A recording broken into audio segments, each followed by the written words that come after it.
Gentlemen, in exactly 5 days, we will be $100 billion richer.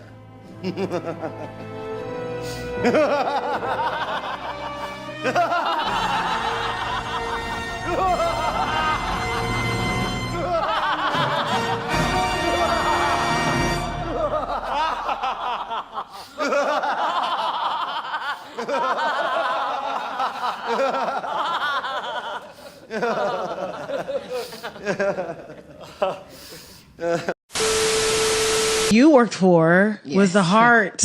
Yes. Kevin Hart. Kevin Hart. Eniko Hart. Eniko Hart. What made you reach out? It is a time for Hollywood to hear this story, especially because a lot of people are locked in non-disclosures and they're not able to talk and protect themselves. Mm-hmm. But you have to protect the person you're working for. Where's your protection? When did things start to turn up around there? The extortionist. I'm listening to Mario on the radio in the morning. I almost crashed my car because I heard him say that Kevin's best friend, JT Jackson, had set him up. In exchange for millions of dollars. All the charges were dropped against JT, but they weren't dropped against Kevin. They redug up, I guess, old LGBTQ jokes or something. Correct. That he was saying on Twitter, and they wanted him to apologize, and he said, fuck you. Haley is his publicist, so she called me. She was just like, hey, Maisha, have you spoke to Kevin? I was like, no. I was like, Dave Becky just called me, his manager. Why? See, now that's what I'm talking about, Shabambu. Suck it. Yeah, niggas trying to hide the good shit. Hey, baby, you want to dance? Yes, I do, but not with you. Harass, harass, harass, harass.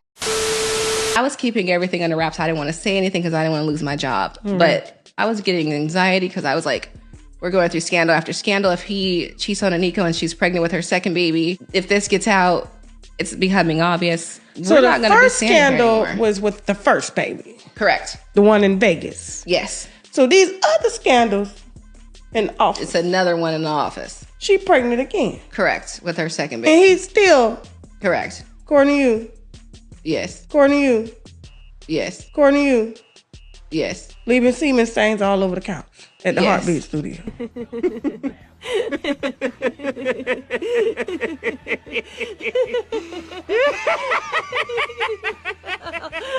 Correct. And showering and then going home. Like, Yes. And how I know for sure, he showered and left. is he playing basketball or something? No, he's sleeping with people in the office and he's showering and he's going home. And at the time, because Kevin added a shower in his office, and that was not legal because the wall that they put up, you had to have like a certain type of shower wall. Yeah. So that wasn't supposed to be there. Because I'm like, is it hot in the office? Is he sweating? Right. Some people are really fucking stupid. So I had to clean his bathroom and his office. So I had to make it look nice, and I had to clean. I'm like, this is disgusting. I'm not the maid. I don't want to clean this up. So I had to clean that up. And then the towels I would just throw in the trash can because I'm like, he's not going to reuse this trash. Meaning these towels. It was semen on the towels? Oh, it was. I don't know what was on the towels, but I do know that he took a shower and he put him in the bin. Oh, you think it's funny, bitch? I knew that this was going on, but the parking attendant and the security ladies, they gave me a call. And I already knew what was going on, but I didn't know it was obvious. But a lawyer in the elevator did ask me. He was like, oh, Eniko is here. He was like, Kevin's wife is here. And I was like, it's your car. She ain't here. Eniko drives all white cars. Kevin drives all black cars. Okay. She ain't here. Who is he talking about? And he was like, oh, I saw Kevin go out with this lady. And I'm like, Cold. He cold. She belongs to the streets. no. So parking called me.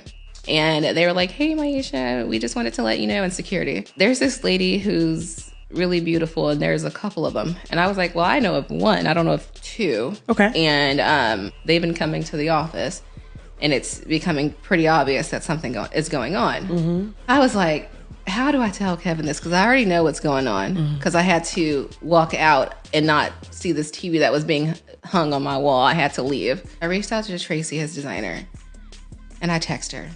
I said, hey, parking attendant and the security lady at the desk, they are witnessing women coming up with Kevin and they're beautiful. She was like, oh my gosh. And So I find the girl and I sent her the picture. Parking is like, that's the main girl who he's always here with. She drives a black Range Rover. She's a flight attendant. She used to be a flight attendant on his flight, and she was given more than just some flight attendants. Uh-huh.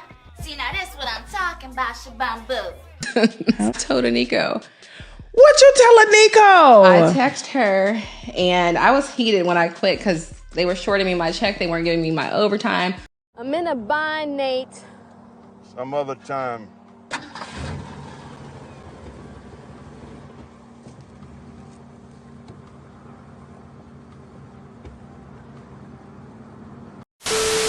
Okay. I was working all around the clock, and I always had to be available. Couldn't prepare dinner, no nothing. Okay. So I was just really upset, and I had major anxiety. And I told Nico, I said, I just wanted to let you know that Kevin is sleeping with the girl in the office. I sent her a picture of the girl, and I sent her a picture of the couch, but not the stains.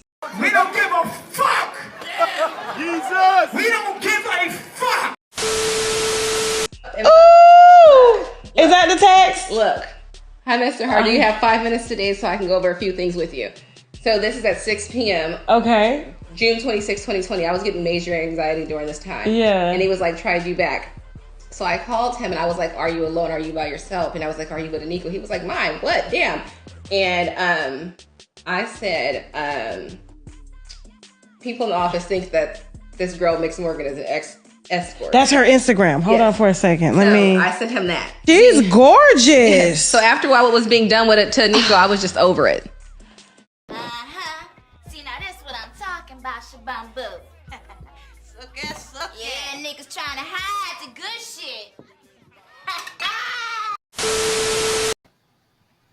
A lot of shit pissed me off. Like Tasha K always breaking these stories right here. She always got a lawsuit coming behind the story as well. Like most of the stories she be breaking, he'd be like, "Hey, please don't release this. Please don't say this about me. Most of the information is false, and the person that you're getting your evidence from is their credibility is shot. After most of the time they're fired, or most of the time they're doing it over financial purposes, you know." But at the end of the day, you know, Tasha comes out with these things, and you know we watch because we want to hear the tea, which they spilling, and what's going on in the world today. You know what I'm saying? With most of these celebrities doing crazy stuff today, their assistants and they nannies and people they have around them. You know what I'm saying? So you know, any kind of co-workers, they be doing all kind of crazy stuff. So we be wanting to know what celebrities be hiring people to do, and you know, especially after this Diddy situation, you know, we want to see what all the big wigs got going on and stuff like that. But at the end of the day, Tasha K is always releasing some stuff that, you know, people always end up suing her on the back end for, like, hey, we just don't want this out, you know. And I'm not sure if it's completely false or if they're just like, you know, they don't want the truth out. But at the end of the day, they don't want what she's saying or who's presenting the evidence, quote unquote, um, coming out. You know what I'm saying? But she still releases her information. She still, you know, does her journalism thing. You know what I'm saying? People come to her with a lot of information, so she's always, you know, at the front page of it. So Kevin Hart supposedly suing her for defamation. You know, $250,000. She supposedly asked Kevin Hart for that money before she put out the interview that's supposed to be coming out.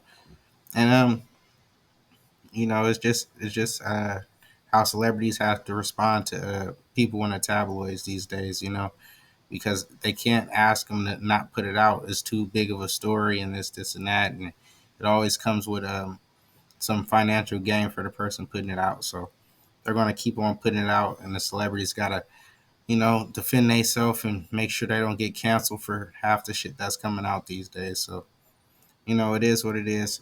Tasha K, I'm not sure if a lot of her stories is true, unless, especially with even the call-in shows. Shit, you know, some of these people be paid just to call in and act like some crazy shit's going on in their life and in their own section of the world. So it is what it is. You know, I don't understand the bullshit though, because it doesn't seem like she's you know, really just trying to get it out there for the truth. She seems like she's trying to do it for monetary gain. So, I think that's what moves everybody. I think that's what moves 90% of people that's actually going on her stuff and exposing some stuff like what Jada Pinkett said they were going to sue her. Kevin Hart said they going to sue her. Cardi B's already suing. Like, that's a lot of big names to be getting sued by. But I guess Tasha K doesn't really care. She's going to just claim bankruptcy like she already did and, keep on getting her name out there, pushing her to the forefront. Sometimes all publicity is good publicity. Shit, that's going to bring her some more revenue and people watching her show. So it is what it is. Silence acceptance, and we ain't having it. Like, comment, subscribe.